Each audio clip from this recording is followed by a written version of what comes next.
అన్న ప్రసాద్ అన్నకి అందరికి కూడా ఒకటండి. భాగ్యం అండి, దౌర్భాగ్యం అనాలో ఈ రాష్ట్రంలో ఉన్న కుల రాజకీయాలు నాకు తెలిసి దేశంలో ఎక్కడ కులంతో రాజకీయం చేయొచ్చు. పూర్తిగా రాజకీయం కులంతో నిండిపోయింది సార్ ఇక్కడ ఈ రాష్ట్రంలో. ఖచ్చితంగా ఎందుకు చెప్తున్నా అంటే ఇక్కడ కాపులు అంటే ఇక్కడ మేము బలిజీలు అంటాం రాయలసీమలో, ఇంకా రాష్ట్ర కాపులు అంటారు. కాపులు అంటేనే ఎక్కడి నుంచో లేనిపోని సమస్యలన్నీ కూడా తీసుకొచ్చి ఒకసారి అధికారంలోకి మేము రావాలని మా ప్రయత్నం మేము చేస్తుంటే మమ్మల్ని పొక్కడానికి ప్రయత్నము, కాపులను అధికారం రాకూడదు, మేము కేవలం సినిమా పరంగా సినిమాలకే పరిమితం అవ్వాలా, మేము రాజకీయ పరంగా ఉండకూడదా, వ్యాపార పరంగా ఉండకూడదా, కాపులు ఎదగకూడదా అనేసి రకాల సందేహాలు కాపులు యువతలో కానీ కాపులో కానీ. అప్పుడు ఇక్కడ కులం ఇష్యూ ఎందుకు వస్తుంది అసలు? చనిపోయిన వాళ్ళు ఎవరైతే ఆ సిఐది కూడా అదే కులం అంటారు, నాకు తెలియదు మరి. ఇక్కడ ఎవరెవరిని చంపినా తప్పే అంటారా? కాపురు కమ్మ చంపినా, కమ్మను కాపు చంపినా ఈ తప్పేనంట. అసలు కులం అన్నది కాకూడదు. ఏ ప్రాణమైనా ప్రాణమే కదా. అది వంగవీటి రంగా గారి దగ్గర నుంచే మొదలైంది సార్. కాపు వర్సెస్ కమ్మ అని ఏం చేయాలి? దౌర్భాగ్యం అనాలి. అతని మీద కేసులు ఉన్నాయో లేవో, ఉన్నాయో లేకపోతే నిజంగా ఫేక్ లో లేకపోతే రౌడీ షీట్ పక్కన పెడతాం. ఒక వ్యక్తి చనిపోయాడు అని నిర్ధారణ చేస్తున్నారు. చనిపోయినప్పుడు వాళ్ళ కుటుంబ సభ్యులు తను చంపేశారు, పోలీసులు లాకప్ పెడుతున్నారు. ఓకే, అతను సస్పెండ్ చేయాలి, అవసరమైతే డిస్మిస్ కూడా చేస్తాం, అవసరమైతే ప్రభుత్వం చర్యలు తీసుకుంటుంది. 100% తీసుకుంటుంది మా ప్రభుత్వం. నువ్వు గుర్తుపెట్టుకోండి, చర్యలు 100% తీసుకుంటాము, మొహమాటమే లేదు. మీరు ఏదో తప్పించుకోవాలని ప్రయత్నిస్తున్నారు. ఎక్కడ సార్ సింగపూర్ నుంచి ముఖ్యమంత్రి గారు వచ్చేదాకా చర్య లేదు. ఏఆర్కి అటాచ్ చేశారు ఏలూరు రేంజ్ కి. చెప్తున్నా ప్రసాద్ గారు, మేము చర్యలు తీసుకుంటాం. మీరు చెప్పే టీవీలో మీరు డిస్కస్ చేసేది ఈజీగా ఒక మీద చర్యలు తీసుకోం కదా, టీవీలో డిస్కస్ చేసేది ఈజీ కాదు. అతను జరిగిన తప్పాలు కమిటీ చేస్తాం, విచారణ చేస్తున్నాం, త్వరగా చర్యలు తీసుకుంటాం. ఇది జరుగుతుంది వాస్తవం. నంబర్ 2, చనిపోయి చాలా బాధాకరం. దీన్ని రాజకీయం చేసిన అవసరం అయితే ఎవరికి లేదు సార్. మీరు ఏమని అనుకోండి. నేను ఒక మాట ఇక్కడ అడుగుతాను. రాజకీయం అంటే జగన్మోహన్ రెడ్డి ప్రతిపక్ష నేతగా అక్కడ డెఫినెట్ గా వెళ్ళాలి కదా. ఇంటికి వెళ్ళి అంత పెద్ద ఇన్సిడెంట్ జరిగితే ఇంటికి పోతే నిద్రపోతాడా జగన్ అంటారు. బెంగళూరులో ప్యాలెస్ లో కూర్చున్నా అంటారు. అది ప్రతిపక్ష నేత రెస్పాన్సిబిలిటీ అండి. జగన్మోహన్ రెడ్డి మినిమం కట్టేసి ఈ ప్లేస్ లో చంద్రబాబు నాయుడు ఉన్నా, పవన్ కళ్యాణ్ ప్రతిపక్ష నేతగా ఉన్నా వెళ్ళడం అది తథ్యం. ఆ కుటుంబానికి మోరల్ సపోర్ట్ ఇవ్వాలి. దాన్ని మీరు రాజకీయం అంటే నేనేమనలేదు. కరెక్టే కదా. గత ప్రభుత్వంలో ఇదే కాపుల మీద ఎంత మీద దాడులు జరిగారు, కేసులు పెట్టారు, జైలు పంపించారు, ఇష్టాచారం కొట్టారు, ఆస్తులు లాక్కున్నారు. అప్పుడేమీ జగన్మోహన్ రెడ్డి కనిపించలేదు కాపుల మీద ప్రేమ. ఉదాహరణ నేనే అనుకుంటా, ప్రసాద్ తెలుసు, నా మీద 27 కేసులు పెట్టినారు, నన్ను 11 రోజులు జైల్లో పెట్టినారు, అర్ధరాత్రి 9 రోజులు ఉన్నాయి, నన్ను కొట్టిన రోజులు ఉన్నాయి, లాక్కుపోయే రోజులు ఉన్నాయి, చెప్పేసిన రోజులు ఉన్నాయి. కాపని కాదు, చనిపోయినాడు కాబట్టి వాళ్ళ ఇంటికి వెళ్లాల్సిన కట్టిసేని అంటారు. మళ్ళీ కాపులు కేసులు ఇవన్నీ పక్కన పెడితే ఒక ల్యాక్ ఆఫ్ డెత్ అయితే భరత్ గారు చేస్తున్నా. అప్పుడు పవన్ కళ్యాణ్ గారు వచ్చారా మీ ఇంటికి? కుల రాజకీయం వెళ్ళి పరామర్శించు, నేను వద్దని చెప్పను. ఈరోజు జగన్మోహన్ వెళ్ళాడు, ఆయన ప్రతిపక్ష నేత, ఆయన బాధ్యత ఉంది, పోయినాడు, కుటుంబాన్ని ఓదార్చినాడు. ఆయన స్టైల్లో దేవుడు జీసస్ ప్రభు లాగా ఆయన ఏం చేస్తాడు, యాక్టింగ్ చేస్తాడు, మేము పట్టించుకోము. కానీ కులం తీసుకొచ్చి జరిగిన ఇన్సిడెంట్ 3 రోజులు చూస్తున్నాం. కాపు కాపు కాపు కాపు పవన్ కళ్యాణ్ గారికి తెలుసా అండి అతను అరెస్ట్ చేసింది? అతను రిమాండ్ లో సంగతి పవన్ కళ్యాణ్ గారికి తెలుసా? అతనికి చనిపోయినా లేదని పవన్ కళ్యాణ్ గారికి తెలుసా? అతని మీద ఉన్న కేసులు పవన్ కళ్యాణ్ గారికి తెలుసా? ఆయనకి ఇంటెలిజెన్స్, సెంట్రల్ ఇంటెలిజెన్స్ చెప్పింది కదా సార్ 30,000 మంది ఆడపిల్లలు గాయమైపోయారని. అంత అనుభవజ్ఞుడి కింద ఉన్న ఆయనకి ఎలా తెలుస్తుందని మీరు ఎలా కవర్ చేస్తారు రాయల్ గారు? ప్లీజ్ వినండి, ఈ ఇష్యూ మీద మాట్లాడతాం. మళ్ళీ మీరు పాతకెళ్తా, మీరు డెవలప్ చేయాలని మాట్లాడితే నేను కూడా మరి అలాంటప్పుడు మా డాక్టర్ గారికి మాస్క్ ఇవ్వకపోయిన దళితుడు అవన్నీ కూడా మాట్లాడింది మీరే కదా. క్యాస్ట్ మీరు మాట్లాడినప్పుడు నేను అలాగే వస్తుంది.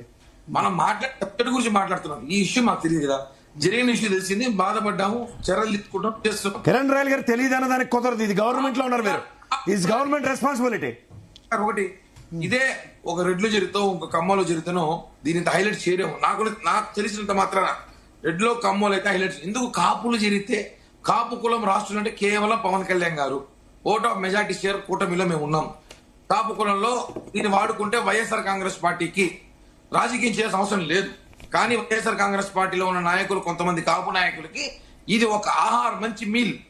ఈ 2-3 రోజులుగా వాళ్ళకి మంచి అవకాశం దొరికిందని చెప్పి మాట్లాడుతున్నారని మేమైతే చెప్తున్నాం. మేమైతే సాయి కృష్ణ విషయంలో మేము సీరియస్ గా ఉన్నాం, మేము కూడా సింపతి చూపిస్తున్నాం. ఎటువంటి దీని వెనకాల ఎవరున్నా సరే వదిలిపెట్టే ప్రసక్తి లేదు, ఇది వాస్తవం. కానీ దీని కొంతమంది కాపు నేతలు, వైసీపీలో నేతలు ఇదే రాజకీయం చేయాలి, ఇంకా వేరే సమస్యలే లేవు, సాయి కృష్ణ వల్ల రాష్ట్రంలో కష్టాలు వస్తున్నాయి అని మాట్లాడితే మాత్రం కరెక్ట్ కాదని చెప్పి కూడా నేను తెలియజేస్తున్నాను. ఆయన మీ తోటి జన సైనికుడు, ఎలక్షన్ లో మీ పార్టీ కోసం కష్టపడిన వ్యక్తి సార్. అది మీరు చెప్తే సరిపోతుందా? మదరే చూపిస్తారు కదా సార్ పవన్ కళ్యాణ్ గారు క్యాంపెయినింగ్, ఆయన సభ్యత్వం కార్డు అని. నేను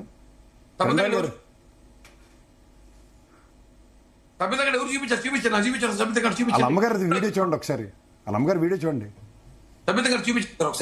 సరే అది జనసేన అయినా కాకుండా ఎవరైనా మంచిగా మాడింది నేను ఒప్పుకుంటాను, ప్రాణం గురించి చెప్పారు వద్దు, మంచిగా చూద్దాం. ఎస్ గురునాథం గారు, పవన్ కళ్యాణ్ గారికి భారతదేశంలో అభిమానున్నారు. మొన్న మాకు సరే ఇక నేనేమంటా అంటే దీనికి పవన్ కళ్యాణ్, చంద్రబాబు లేదా జగన్ ముఖ్యమంత్రి అయినా వాళ్ళని నిధించడం కూడా కరెక్ట్ కాదు, కానీ పోలీస్ కవరప్ మాత్రం ఉండకూడదు. అది మాత్రం చెప్పేది ఇక్కడ నుంచి. ఎస్, పోలీసులు ఎంత పెద్దవాళ్ళైనా మీద వాళ్ళ మీద యాక్షన్ తీసుకోవాలి, కవరప్ మాత్రం ఉండకూడదు, అది మాత్రం కోరుకునేది. భారత్ గారు కవరప్ చేయట్లేదు, మేము ముందే చెప్పాం. చర్యలు ఖచ్చితంగా ఉంటాయి. జరిగి 2 days అయింది, మాకు తెలిసింది. 100% రాష్ట్రంలో ఇదే పెద్ద సమస్యగా చూస్తున్నారు. ఓకే, దీన్ని మేము మాట్లాడాం, ఎందుకంటే ఒక బిడ్డ చనిపోతే ఆ కుటుంబం ఎలా ఉంటుందో, ఎలా ఉంటుంది పరిస్థితి అందరికీ తెలుసు. కానీ దీన్ని కాపు నేతలు దయచేసి కాపు కార్డు వేసి కాపులు కించపరుస్తారు కాపు నేత. ఓకే, ఎస్ గురునాథం గారు. నమస్కారం అండి, ప్యానెల్లో ఉన్న వాళ్ళందరికీ నమస్కారం సార్, చెప్పండి. సాయి కృష్ణ గారు అంశం అనేది మేము తెలుగుదేశం పార్టీ ప్రభుత్వం తరఫున మేము పూర్తిగా ఖండిస్తూ ఉన్నాము. దాంట్లో డీవియేషన్ ఏమి లేదు, సెకండ్ థాట్ లేదు. వచ్చినటువంటి పరిణామ క్రమంలో మా చంద్రబాబు నాయుడు గారు, డీజీపీ గారు, అదేవిధంగా పవన్ కళ్యాణ్ గారు ఒక సిబిఐ కూడా వేసి ఒక ఎస్పీ గారిని దీని మీద ఇన్వెస్టిగేషన్ కూడా వేయటం జరిగింది, వారిని సస్పెండ్ చేయటం జరిగింది. ఈ రిపోర్ట్ వచ్చిన తర్వాత మేము యాక్షన్ ఏం తీసుకోవాలనేది చేస్తాము. హెబియస్ కార్పస్ పిటిషన్ వేశారు తల్లి గారు, ఆమెకి మేము కూడా పూర్తిగా మద్దతు ఇస్తా ఉన్నాం. దాంట్లో నిగ్గుదేల్చడం కోసం వెనకాడే ప్రశ్నే లేదు. ఇకపోతే ఇక్కడ రాజకీయాలు రంగు పులుస్తూ సింపతిని ఎక్స్ప్లాయిట్ చేస్తూ అక్కడ ఉన్నట్టు దాన్ని క్యాష్ చేసుకోవడం కోసం జగన్మోహన్ రెడ్డి గారు వాళ్ళ శవరాజకీయాలు చేయడం కోసం విజయవాడలో దిగిపోయారు. కాపు నాయకులు తీసుకొచ్చి ఇక్కడ శివరాజకీయం అని ఎందుకు అనుకోవాలి? లాకప్ డెత్ అయిన పర్సన్ ఇప్పుడు చంద్రబాబు నాయుడు ప్రతిపక్ష నేత ఉన్నా వెళ్తారు కదా, వెళ్ళరా? నేను ఒక్క చిన్న అంశం మీకు చెప్పి అప్పుడు మీరు మాట్లాడి నేను కూడా చెప్తాను ఒక్కటే. సరే, ఈ రోజున జగన్మోహన్ రెడ్డి గారు వెళ్ళటం మంచిదే. ప్రజాస్వామ్యంలో ఇంటికి వెళ్లాల్సిందే, పలకరించాల్సిందే, సింపతి చూపించాల్సిందే, అది సంతోషం. కానీ సుధాకర్ గారు చనిపోయినప్పుడు ఒక దళితుడు డాక్టర్, అదే విధంగా సుబ్రహ్మణ్యం గారు చంపేసి డోర్ డెలివరీ చేసినప్పుడు అనంతబాబు, చీరాల్లో కిరణ్ అనేవాడిని చంపేసినప్పుడు అదే వెళ్ళారు కదా ప్రతిపక్ష నేతలుగా, మీరు కూడా వెళ్ళారు కదా అంటారా? ఆనాడు ఎందుకు వీళ్ళంతా కూడా మాట్లాడలేదు? అప్పుడు మీరు కూడా వెళ్ళారు కదా అంటారా? అప్పుడు మీరు కూడా వెళ్ళారు కదా అంటున్నా. ఎవరు? మేము వెళ్ళాం. మీరు కూడా పరామర్శించారు. ప్రతిపక్షంలో ఉన్న వాళ్ళ డ్యూటీ కదా అది. ప్రతిపక్షం కాదు సార్. ఇప్పుడు మేము సాయి కృష్ణ దానికి కూడా మేము వెళ్తున్నాం, మా ఎమ్మెల్యేలు వెళ్ళారు, మేము వెళ్తాం, అధికారంలో ఉన్నా కూడా మేము సపోర్ట్ చేస్తామంటున్నాం.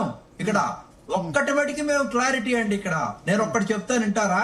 ఇప్పుడు సాయి కృష్ణ అనేటువంటి అంశాన్ని తీసుకొని యాగ్యాయి చేస్తున్నారు, కరెక్టే, ఓకే, మేము సింపతిగా ఉన్నాం, చేయడానికి సిద్ధం. అదే తెలంగాణలో ఒక అమ్మాయిని మీకు తెలుసు కదా, మరి మానభంగం చేసి మర్డర్ చేసి గందరగోళం చేస్తే దాంట్లో కేసీఆర్ గారు గవర్నమెంట్ లో ఉన్నప్పుడు వాళ్ళ ఎన్కౌంటర్ చేస్తే జైలు బలికి అక్కడ తెలంగాణలో స్విచ్ చేస్తే ఇక్కడ బలి పెరిగినట్టుగా ఆంధ్రప్రదేశ్ లో ఒక చట్టాన్ని తీసుకొచ్చి, దిశ కమిటీ అనేటువంటి చట్టాన్ని తీసుకొచ్చి అక్కడ ఒక రెడ్డి సామాజిక వర్గానికి సంబంధించినటువంటి వ్యక్తికి ఎన్కౌంటర్ చేసిన తర్వాత ఇక్కడ పెట్టి అది యాక్షన్ లోకి రాలేదు, పక్కకి వెళ్ళిపోయింది. ఈ రోజున జగన్మోహన్ రెడ్డి గారు అంటే తెలంగాణలో జరిగిన ఘటన సార్, దిశ ఘటన సాయి కృష్ణ ఘటన కంపేర్ ఎన్కౌంటర్ చేయకూడదు, మాట్లాడచ్చు కదా సార్. గురునాథం గారు నేను ఒక మాట అడుగుతా, నేను చెప్తాను. గురునాథం గారు, దిశ ఘటన సాయి కృష్ణ ఘటన రెండు ఒకటేనా మీ దృష్టిలో? మనందరం చప్పట్లు కొట్టాం కదా. అదే నేను చెప్తున్నా, అది ఇది సాయి కృష్ణ చేసిన నేరం, దిశ నిందితులు చేసిన నేరం, సాయి కృష్ణ చేసిన నేరం ఒకటేనంటారా? కాదండి, ఇక్కడ దిశ చట్టంలో గురునాథ గారు, దిశ చట్టంలో గౌరవ ముఖ్యమంత్రులు ఇద్దరు సత్యనారాయణ గారికి డిస్క్రిప్షన్స్ ఇచ్చారు. అలా మీరు సీఏ గారికి డిస్క్రిప్షన్స్ ఇచ్చారా ముఖ్యమంత్రి గారు? ఆ రోజున దాన్ని ఎందుకు సంబరాలు చేసుకున్నారు? అదే చెప్తున్నానండి గురునాథ గారు, ఆ రోజు మా ముఖ్యమంత్రులు గారు ఇద్దరు సమైక్య రాష్ట్రంలోను విభజిత రాష్ట్రంలోను ముఖ్యమంత్రి డిస్కషన్ ఏది సత్యనారాయణ గారికి, ఇక్కడ నారాజు గారికి డిస్కషన్ ఇచ్చారా ముఖ్యమంత్రి గారు? Continuing the same practice. ఈ ప్రాక్టీస్ వల్ల ప్రజాస్వామ్యం, the beauty of the democracy ఇబ్బంది పడతా ఉంది. పోలీసింగ్ అనేది ఫ్రెండ్లీ పోలీసింగ్ గా ఉండటం కోసం మనం ప్రయత్నం చేయాలా? ఎలా? లేదు, ఇటువంటి నాగరాజు గారు ఏమైనా తప్పు చేసినా కూడా వాడి మీద శిక్ష చేయాల్సిందే, వాళ్ళ మీద చర్యలు తీసుకోవాల్సిందే. మేము వ్యతిరేకించట్లేదు. కానీ జగన్మోహన్ రెడ్డి గారు ఎందుకు ఈ విధంగా కులాలు కాదని మీరు అప్పుడు దళిత డాక్టర్ గారు అనలేదా? మీరు మేమంతా కూడా సింపతి కాదండి, దళిత డాక్టర్ గారు అనలేదా? సాయం చేయడానికి మేము ఏంటిది మీరు మొదలెట్టి ఈయన చేయకూడదంటే ఎట్లా అవుతుంది? తల్లికి మేము సపోర్ట్ చేస్తా ఉన్నాము. ఎలా? ఇవాళ 14 రోజులు అయింది. ఎవరు సపోర్ట్ చేసింది గవర్నమెంట్ పరంగా? ఒక మంత్రి